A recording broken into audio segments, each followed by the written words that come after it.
अस्सलाम वालेकुम गाइस, कैसे हैं आप। उम्मीद करते हैं आप सब खैरियत से होंगे, खुश होंगे और हमारी दुआ है कि हमेशा खुश रहें, हंसते और मुस्कुराते रहें। मेरा नाम है रहमान अनवर और मैं हूं मोहम्मद और मैं हूं जफर इकबाल। और आज हम जिस वीडियो पर रिएक्ट करने जा रहे हैं, इस वीडियो का टाइटल है how India is become new Switzerland of the world. तो देखते हैं वीडियो। अगर वीडियो पसंद आए वीडियो को लाइक, चैनल को सब्सक्राइब ज़रूर कीजिएगा। करते वीडियो स्टार्ट और देखते हैं, चैनल को सब्सक्राइब ज़रूर करें भाई। स्विट्जरलैंड एक ऐसा लैंडलॉक्ड कंट्री है जो यूरोप के एकदम हार्ट में सिचुएटेड है। एक ऐसा स्ट्रेटेजिक एरिया जो दोनों वर्ल्ड वॉर्स का बैटल ग्राउंड था। लेकिन despite Switzerland was untouched by the war. In fact world war 2 के दौरान तो स्विट्जरलैंड अकेला ऐसा देश था जिसने वॉर के दौरान दोनों ऑपोजिट साइड से पैसे कमाए थे। और वर्ल्ड वॉर छोड़ो, स्विट्जरलैंड तो पिछले करीब 500 सालों से आज तक किसी भी वॉर में इन्वॉल्व भी नहीं हुआ है। और इसका नतीजा पर कैपिटा जीडीपी के रैंकिंग्स में आज स्विट्जरलैंड दुनिया की one of the richest country है। एंड मोस्ट इंपॉर्टेंटली आज दुनिया की एक भी ऐसी कंट्री ऐसी नहीं है जिसके साथ स्विट्जरलैंड के राइवल वाले रिलेशंस हो, यानी कि स्विट्जरलैंड की एनिमी कंट्री हो। लेकिन स्विट्जरलैंड इतने कंट्रीज के बीच लैंडलॉक्ड होने के बावजूद ग्लोबली इतने अच्छे रिलेशंस आखिर कैसे मेंटेन कर पाया? वेल, स्विट्जरलैंड के 2 पॉइंट स्ट्रैटेजी के वजह से, which is neutrality and mediation. Exactly वही स्ट्रैटेजी जो पिछले कुछ सालों से हमारा देश इंडिया भी अपना रहा है। बट इंडिया ने तो इंडिपेंडेंस के बाद अपनी सोवेरेनिटी और इंटेग्रिटी के लिए 5 वॉर्स लड़े, जो सभी हमारे नेबरिंग कंट्रीज से ही हुए हैं। और अगर इंटरनेशनल रिलेशंस की बात करें तो आज इंडिया के वर्ल्ड वाइड ऑलमोस्ट सभी नेशंस जो सीमिंगली हमारे एलाइज हैं, उनके साथ भी हमारे कहीं ना कहीं खट्टे मीठे रिलेशंस। अब यूएस को ले लो, इजराइल ले लो, सऊदी, ईरान, कनाडा, ये सभी देश जिन्हें हम हमारे एलाइज मानते हैं, इन सब के साथ इंडिया के रिलेशंस ऊपर नीचे होते रहते हैं। सो प्राइमा फेसी तो इंडिया की स्ट्रैटेजी स्विट्जरलैंड से एग्जैक्टली ऑपोजिट दिखाई देती है, राइट? सो आखिर मैं ऐसा क्यों कह रहा हूं कि India is becoming the next Switzerland? Well, hello friends, मेरा नाम है गौरव ठाकुर और इंडिया भी पिछले कुछ डेकेड से स्विट्जरलैंड की तरह ही एक मास्टर स्ट्रैटेजी खेल रहा है अपने फॉरेन रिलेशंस को काफी ज्यादा स्ट्रांग बनाने के लिए। और इसके सभी प्रमाण और पूरी स्ट्रैटेजी मैं आज आपको एकदम इजी लैंग्वेज में इस वीडियो में समझाऊंगा कि किस तरह से इंडिया ग्लोबली अक्रॉस कॉन्टिनेंट्स सारे नेशंस के साथ अच्छे रिलेशंस भी बना रहा है, but never eight the cost of India's national interest, which is actually very difficult and complicated. लेकिन डोंट वरी, आज हम हमारे पूरे कंप्लीट फॉरेन पॉलिसी को एकदम शॉर्ट में आसान भाषा में समझेंगे। सो इंडिया किस तरह से ये hot and cold relations maintain कर पा रहा है, ये समझने के लिए let's first understand Switzerland strategy, जो एक्चुअली इस गेम का ओजी है। सो देखो, स्विट्जरलैंड ने साल 1515 में फ्रेंच एम्पायर के साथ अपना आखिरी वॉर लड़ा था, जहां वो काफी बुरी तरीके से हार गया था। और बस तभी से उन्हें यह रियलाइज हुआ कि आर्म्ड कॉन्फ्लिक्ट्स उनका वे ऑफ मेथड बिल्कुल नहीं हो सकता, क्योंकि काफी छोटी कंट्री है। और इसीलिए तभी से उन्होंने न्यूट्रलिटी का रास्ता चुना और यह तय किया कि आगे से किसी भी वॉर में वो एक्टिवली इन्वॉल्व नहीं होंगे। मगर फिर साल 1798 में फ्रेंच एम्परर नेपोलियन बोनापार्ट ने स्विट्जरलैंड को इन्वेड करके उसे अपने अंडर ले लिया, जिससे स्विट्जरलैंड की न्यूट्रलिटी कहीं ना कहीं कॉम्प्रोमाइज हो गई। लेकिन फॉर्चुनेटली फॉर स्विट्जरलैंड 1815 के बैटल ऑफ वाटरलू में कुछ European powers UK and Netherlands ने मिलकर नेपोलियन को हरा दिया और स्विट्जरलैंड को लिबरेट कर दिया। और इस हार को ऑफिशियलाइज करने के लिए उन्होंने वियना में एक डिक्लेरेशन साइन करके स्विट्जरलैंड को एक न्यूट्रल स्टेट का दर्जा दे ही दिया। अब उनके इस डिसीजन लेने के पीछे आइडिया यह था कि उस वक्त के 2 major European powers, the French empire और ऑस्ट्रियन एम्पायर, के बीचों बीच कोई बफर जोन रहे, जिससे कि पूरे रीजन में स्टेबिलिटी हमेशा मेंटेन हो। और स्विट्जरलैंड के जियोग्राफिकल लोकेशन की वजह से ये परफेक्ट स्पॉट था। और बस यहीं से स्विट्जरलैंड ऑफिशियली दुनिया के सामने एक न्यूट्रल स्टेट बनकर सामने आया। एंड स्विट्जरलैंड ने अपने इस न्यू स्टेटस का काफी ज्यादा फायदा भी उठाया अलायंसेस फॉर्म करने के लिए। देखो, पिछले कुछ सालों में स्विट्जरलैंड अकेले ने 20 कंट्रीज के बीच टोटल 30 नेगोशिएशंस करवाए, एंड ये भी ऑल अराउंड द ग्लोब, ऐसा नहीं कि सिर्फ यूरोप में। अगर आप सिर्फ यूरोप में ही देखोगे तो 1985 में कोल्ड वॉर के 2 आर्क राइवल्स यूएसए और यूएसएसआर के लीडर्स की मीटिंग करवाई गई स्विट्जरलैंड के जेनीवा में। उसी तरह टर्की और अर्मेनिया को अगर देखें तो उनमें 100 सालों से चल रहे कॉन्फ्लिक्ट्स और राइवलरी को ईज करने के लिए स्विट्जरलैंड ने एक मीडिएटर का रोल प्ले करके 2009 में ज्यूरिच प्रोटोकॉल साइन करवाया, जिससे उनके बीच के non existent diplomatic ties establish हुए। और कुछ उसी तरह स्विट्जरलैंड ने एशियन कॉन्टिनेंट में भी मीडिएशन का रोल प्ले करके 1954 के जेनीवा कॉन्फ्रेंस में ग्लोबल सुपर पावर्स के बीच एक मीटिंग ऑर्गेनाइज की, जहां पर वियतनाम के यूनिफिकेशन के नेगोशिएशंस हुए। लेकिन फ्रेंड्स, बिफोर अंडरस्टैंडिंग दैट, मैं आपके सिर्फ 1 मिनट लेकर आपको एक ऐसी वेबसाइट के बारे में बताऊंगा जिसकी वजह से आप as a fresher 83,000 rupees earn कर सकते हो। एंड नहीं, मैं बिल्कुल भी एग्जैजरेट नहीं कर रहा हूं। डिड यू नो आज 3D आर्टिस्ट का कितना हाई डिमांड है? हर एक फील्ड में, स्पेशली मूवीज और गेम्स में 3D मॉडल्स काफी ज्यादा यूज होते हैं, जिन्हें बनाया जाता है bye skilled professionals. 3D modelling एक ऐसा प्रोफेशन है जिसमें आप एज अ फ्रेशर 83,000 रुपीज तो अर्न कर सकते हो, लेकिन बस कुछ ही सालों के एक्सपीरियंस के साथ 4 लाख पर मंथ भी आप यहां पर अर्न कर सकते हो। And the good news is game dev punks अपना 3D artist boot camp India में ला रहे हैं, ताकि आप उनसे माया और ब्लेंडर जैसे टूल सीख सको। इनके teachers EA games, CD project red और Amazon में काम करते हैं, और उनके ग्रेजुएट्स कॉल ऑफ ड्यूटी और वॉर ऑफ रोबोट्स में 3D मॉडल्स बनाते हैं। सो आप भी फ्रेंड्स इनके कोर्सेज को ज्वाइन करके अपना 11 पीस पोर्टफोलियो बना सकते हो, और उसके बाद भी उनका करियर सेंटर आपको गाइड करेगा रेज्यूमे क्रिएशन और जॉब इंटरव्यूज के लिए। So go and enroll before September 15, क्योंकि इससे आपको मिलेगा a whopping 50% discount, plus exclusively हमारे व्यूअर्स के लिए आप GDP 10 Gaurav promo code use कर सकते हो for an extra 10% discount. So click on the link in the description because your 3D career awaits you. And now let's jump back to the topic. कुछ इसी तरह Switzerland ने नेपाल के 10 सालों से चलते आ रहे सिविल वॉर, जिसमें माओइस्ट इंसर्जेंट्स और नेपालीज गवर्नमेंट फाइट में थी, उनके बीच सिचुएशन को मीडिएट करके सिविल वॉर को खत्म कर दिया। उसी तरह अगर अफ्रीकन कॉन्टिनेंट की बात करें तो स्विट्जरलैंड ने यहां पर भी अपना मीडिएटर रोल प्ले किया। अल्जीरियन नेशनल लिबरेशन फ्रंट, यह संगठन फाइट कर रही थी 130 साल के फ्रेंच रूल के खिलाफ। एक डील करवा के अल्जीरिया को इंडिपेंडेंस स्विट्जरलैंड ने दिलाया। 2002 के north Sudan versus south Sudan Nuba mountain ceasefire agreement को ले लो, या फिर साउथ अमेरिका में कोलंबियन गवर्नमेंट वर्सेस रेवोल्यूशनरी फार्क, ये 52 इयर्स से चलते आ रहे कॉन्फ्लिक्ट की सुलह भी स्विट्जरलैंड ने करवाई।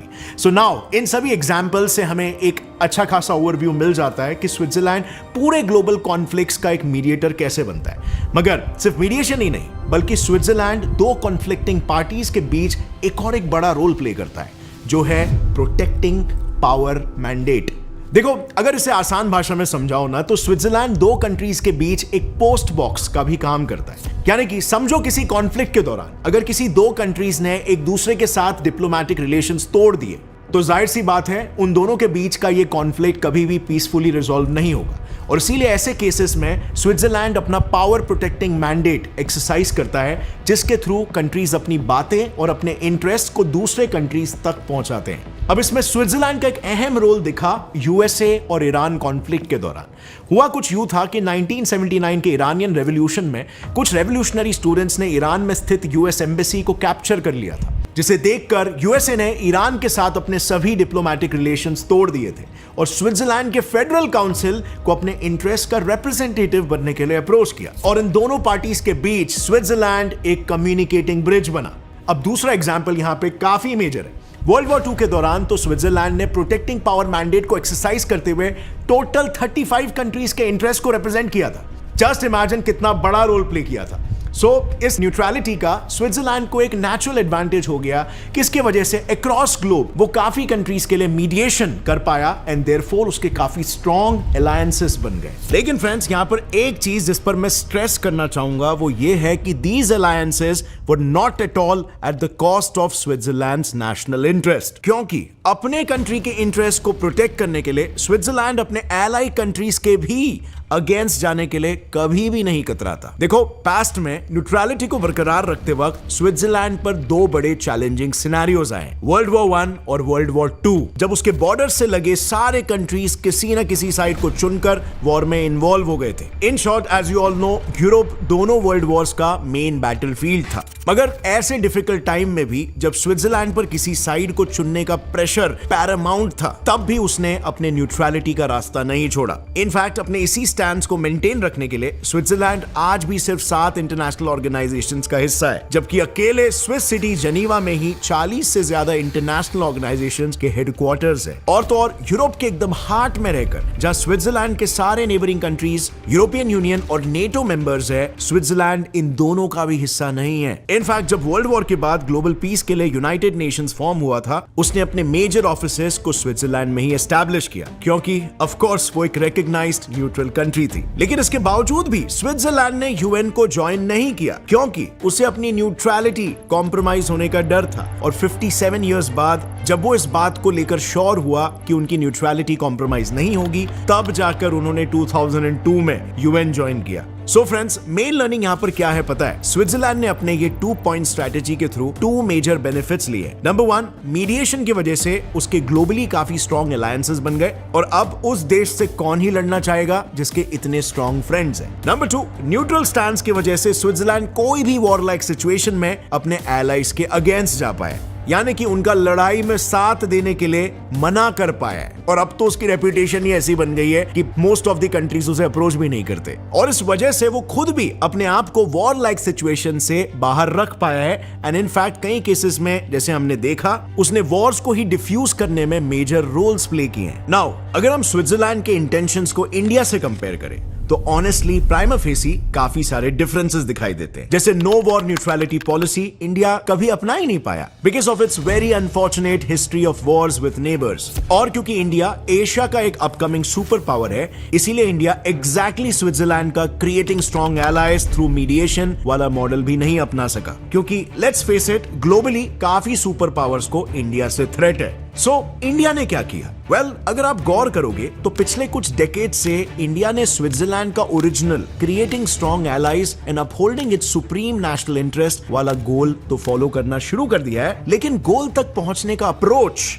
यहां पर थोड़ा सा चेंज कर दिया है। अगेन, ये समझने के लिए let's get back to our world map, starting with North American continent. तो यूएस और कनाडा, इन दोनों देशों के साथ इंडिया के काफी फ्रेंडली रिलेशंस हैं। कनाडा को देखें तो वो इंडिया का 10th लार्जेस्ट ट्रेडिंग पार्टनर है, जिसने सिर्फ 2021-22 में ही इंडिया के 52 प्रोजेक्ट्स में $76 मिलियन के इन्वेस्टमेंट्स किए। इनफैक्ट इन दोनों कंट्रीज के रिलेशन सिर्फ यही तक नहीं है, आज 400 से ज्यादा कैनेडियन कंपनीज इंडिया में ऑपरेट करते हैं और वहीं 1000 से ज्यादा इंडियन कंपनीज कैनेडियन मार्केट में बिजनेस करते हैं। लेकिन फिर भी जब बात नेशनल इंटरेस्ट की हो तो again, taking one example of Canada, 2018 में जब कैनेडियन पीएम जस्टिन ट्रूडेओ 7 दिनों के लिए ऑफिशियल विजिट पर इंडिया आए थे, तब उनको रिसीव करने के लिए ना पीएम गए, ना होम मिनिस्टर, ना फॉरेन मिनिस्टर, बल्कि उन्हें रिसीव करने के लिए एक जूनियर एग्रीकल्चर मिनिस्टर को भेजा गया था। और तो और जब वो ताजमहल भी घूमने गए, तब भी उन्हें प्रॉपरली रिसीव करने ना ही स्टेट के सीएम गए और ना ही कोई मिनिस्टर, बल्कि डिस्ट्रिक्ट ऑफिशियल्स ने उनका स्वागत किया। और इसके पीछे रीजन क्या था? वेल, क्योंकि ट्रूडेओ सिख कम्युनिटी के वोट्स के लिए खालिस्तानी सपोर्टर्स के अगेंस्ट कोई हार्ड स्टैंड नहीं ले रहे थे। इनफैक्ट ऐसे कई इंस्टेंसेस है जहां पर उनके प्रेजेंस में खालिस्तानी फ्लैग्स ओपनली होइस्ट हुए और इस सब के वजह से कहीं ना कहीं इंडिया को एक पावरफुल G7 कंट्री कनाडा के ऊपर भी अपने नेशनल इंटरेस्ट को रखना पड़ा। फिर अगर बात करें यूएस इंडिया रिलेशंस की, तो ये दोनों कंट्रीज ट्रेड और स्ट्रेटेजिक दोनों तरह के बायलैटरल एग्रीमेंट्स में, जहां इंडिया और यूएस के बीच लगभग $157 बिलियन का ट्रेड होता है, वहीं स्ट्रेटेजिक लेवल पर इंडिया और यूएस क्वाड के मेंबर्स हैं और साथ ही मिलिट्री और लॉजिस्टिकल सपोर्ट के लिए पेका और लेमोआ जैसे एग्रीमेंट्स भी साइन किए हुए। लेकिन जब नेशनल इंटरेस्ट की बात आती है, तब इंडिया ने अपने कंसर्न को पहले ही रखा है। यह बात है यूएस और इंडिया के बीच हुए न्यूक्लियर डील की। 2010 में इंडिया ने civil liability for nuclear damage नाम के एक्ट को इंट्रोड्यूस किया, जो उन यूएस कंपनीज पर लागू हुआ जो इंडिया में अपने न्यूक्लियर रिएक्टर्स को सेटअप करेंगे। इस नए एक्ट के थ्रू अगर किसी रिएक्टर में कोई इंसिडेंट/एक्सीडेंट हो तो इंडिया उन यूएस कंपनीज को लायबल मानेगी और उनसे 1500 करोड़ का कॉम्पेंसेशन मैंडेटरीली लेगी।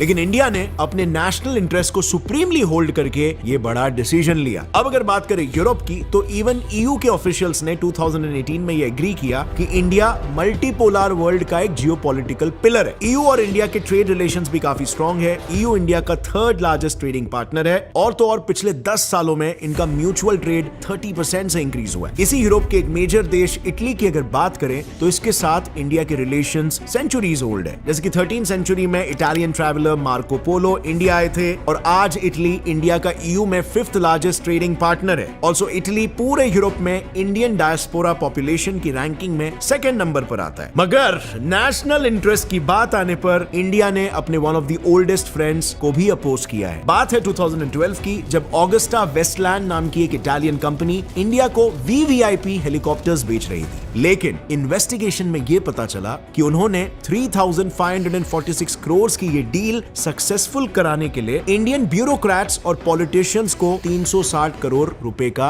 ब्राइब दिया था। इस स्कैम के बारे में पता चलते ही मिनिस्ट्री ऑफ डिफेंस ने 2013 में ऑगस्टा वेस्टलैंड कंपनी के सारे एसेट्स फ्रीज करवा दिए, कंपनी को ब्लैकलिस्ट कर दिया और ये हेलीकॉप्टर डील भी कैंसिल कर दी। इस इंसिडेंट के बाद से इटली लगातार इंडियन गवर्नमेंट से उस कंपनी के बैन को लिफ्ट करने का रिक्वेस्ट कर रहा है, लेकिन इंडियन गवर्नमेंट ने अपना नेशनल इंटरेस्ट सबसे आगे रखा। कुछ इसी तरह 2012 में एक और इंसिडेंट हुआ। केरला कोस्ट के कुछ ही दूरी पर दो इटालियन नेवी पर्सनल्स ने इंडियन फिशरमैन के बोट पर फायर कर दिया था, जिससे दो इंडियन फिशरमैन की मौत हो गई थी। इस इंसिडेंट के बाद इंडिया ने उन दोनों इटालियन ऑफिसर्स को जेल में डाल दिया। इटली ने इस स्टेप को स्ट्रांगली अपोज किया, लेकिन इंडिया बिना ट्रायल के उन सोल्जर्स को छोड़ने के लिए तैयार ही नहीं हुआ और इसीलिए मजबूरी में इटली को यह मामला इंटरनेशनल आर्बिट्री कोर्ट में ले जाना पड़ा, जिसमें 2020 में जजमेंट देते हुए उस कोर्ट ने कहा कि इटालियन गवर्नमेंट को 10 करोड़ का कॉम्पेंसेशन देना पड़ेगा। इससे यह जरूर दिखा कि इंडिया अपनी बातों पर कितना फर्म स्टैंड ले सकता है। अब अगर हम ऑस्ट्रेलिया कंट्री की बात करें तो उसके साथ भी इंडिया के काफी स्ट्रॉन्ग ट्रेडिंग टाइज है। 2022 में दोनों कंट्रीज के ट्रेड वैल्यू $50 बिलियन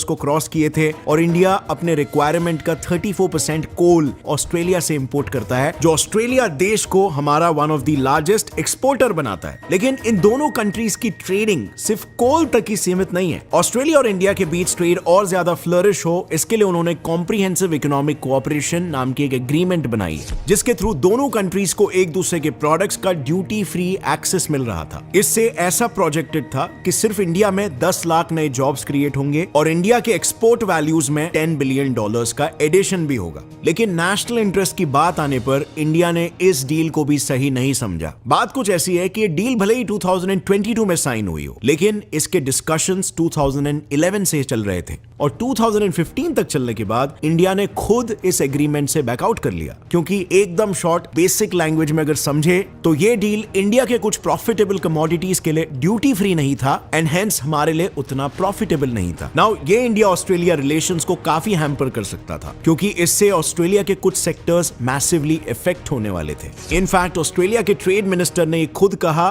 कि क्योंकि ये नेगोशिएशंस अटक गए थे, ऑस्ट्रेलिया के फार्म प्रोडक्ट्स के एक्सपोर्ट्स को भारी नुकसान पहुंचा, but still India chose to make this brave choice and stood by it. इसके बाद हमारे खुद के कॉन्टिनेंट एशिया की अगर बात करें तो आप सभी को पता है कि इंडिया की फॉरेन पॉलिसी ने हमेशा ही अपने नेबरहुड पर ज्यादा ध्यान दिया है और अभी 2014 से एक्ट ईस्ट पॉलिसी के अंडर इंडिया ने एशियन कंट्रीज को लेकर और भी प्रोएक्टिव रोल प्ले करना शुरू कर दिया है। सो एसोसिएशंस लाइक ASEAN, SAARC और SCO, इन सब से इंडिया अपना अलायंस और इन्फ्लुएंस एशियन कंट्रीज में एक्टिवली बढ़ा रहा है। और तो और बचे हुए वेस्ट एशिया में भी इंडिया कंट्रीज के साथ बायलैटरली काफी अच्छे रिलेशंस मेंटेन कर रहा है, जैसे कि UAE, सऊदी अरेबिया और इजराइल। बट यहाँ पर भी ये सभी रिलेशंस नेशनल कंसर्न को मद्देनजर रखते हुए हैं और इसीलिए इंडिया को कुछ स्ट्रॉन्ग मेजर्स लेने पड़े थे, जैसे कि इजराइल के केस में ले लो। हर कोई जानता है इजराइल मानो इंडिया का बेस्ट फ्रेंड और दोनों भी देश नेचुरल एलाइज है। लेकिन 2017 में जब जेरूसलम को इजरायली कैपिटल बनाने का प्रपोजल यूएस ने UN में रखा, तब इंडिया ने इसके अगेंस्ट वोट किया। एक्चुअली एंशिएंट सिटी जेरूसलम पर इजराइल और पैलेस्टीन दोनों ही क्लेम करते हैं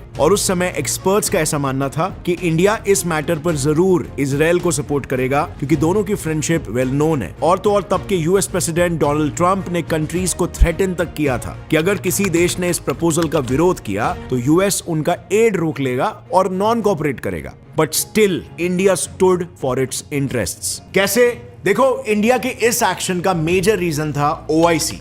OIC दुनिया भर के इस्लामिक कंट्रीज का एक ग्रुप है जिन्होंने यूएस के इस मूव को अपोज किया था और इस OIC के 57 कंट्रीज के साथ इंडिया के काफी अच्छे ट्रेड रिलेशंस हैं। सो अगर इंडिया यूएस और इजराइल के फेवर में वोट करता तो जाहिर सी बात है कि इन 57 कंट्रीज से इंडिया के ट्रेड रिलेशंस हैम्पर हो जाते, जो कि इंडिया के इंटरेस्ट के बिल्कुल अगेंस्ट था। और इसीलिए इस सिचुएशन में इंडिया ने अपने नेशनल इंटरेस्ट के खातिर अपने दोस्तों का साथ छोड़ा और तो और एक नॉन फ्रेंडली कंट्री का साथ दिया, जैसे टर्की, जिसने भी UN में यूएस इजराइल के इस प्रपोजल के अगेंस्ट एक रेजोल्यूशन निकाला था। और इसके अलावा फ्रेंड्स, बात रही लैटिन अमेरिका और अफ्रीकन कॉन्टिनेंट की, तो पहले तो इंडिया के इन नेशंस के साथ ऑलरेडी काफी अच्छे रिलेशंस हैं और इसको फर्दर एक्सेलरेट करने के लिए इंडिया दो बड़े बड़े ट्रेड प्लेटफॉर्म्स G20 और G7 में लगातार ग्लोबल साउथ के इश्यूज की बात कर रहा है। इनफैक्ट इंडिया ने तो एक इंडिपेंडेंट फोरम FIPIC ही लॉन्च किया है, dedicated towards extending cooperation for all Oceania countries.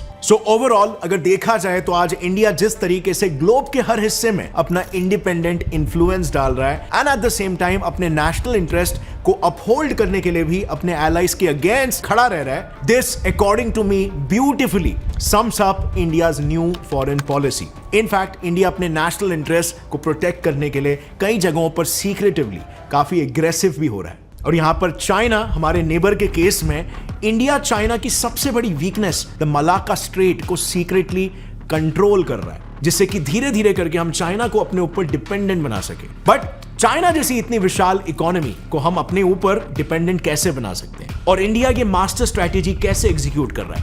Well, इस पूरे मामले पे मैंने एक डिटेल वीडियो ऑलरेडी बनाया जिसे आप यहां पर क्लिक करके देख सकते हो। काफी इंटरेस्टिंग वीडियो है, आपको बहुत कुछ नया जानने।